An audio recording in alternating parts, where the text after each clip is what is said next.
রান্না করে খাওয়া কিন্তু সবারই ভালো লাগে, কিন্তু যদি বাড়ির লোক বলে যে না ভালো হয়েছে রান্নাটা, বেশ সবাই আঙুল চেটে খেয়েছে, তখন একটু মজাটাই আলাদা লাগে। তেমন বলা তেমন কাজ, আজকে রান্না করতে ইচ্ছে করছিল আর আমার মাথায় যখন যেটা আসে তখন সেটা করি। এভাবে রান্না করতে হবে আমি জানি না, কিন্তু এরকম রান্না করলে কেমন লাগবে খেতে সেটা দেখতে হবে ট্রাই করে। যে জানি রান্নাটা ওরকম নয়, আমার মাথায় এলো আজকে ভেন্ডি ঝিঙ্গা আলু দিয়ে তরকারি করব, খেতে কেমন জানি না। আগে ভেন্ডি খেতাম না, এখন একদিন খেয়েছিলাম মুখে স্বাদ লেগে গেছে, সেজন্য তখন থেকে ভেন্ডি খাওয়া শুরু করেছি।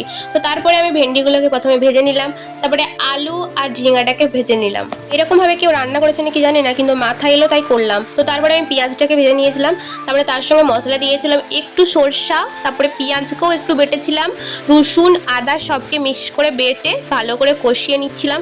যখন দেখবি যে তেলটা বেরিয়ে আসবে, তার সঙ্গে রাখা ভেন্ডি আর ঝিঙাকে ভালো করে মিক্স করে কষে নেবো, তারপরে জল ঢেলে দেবো, একটু ঢাকা দিয়ে দেবো, ব্যাস ব্যাস আমার কমপ্লিট হয়ে গেছে।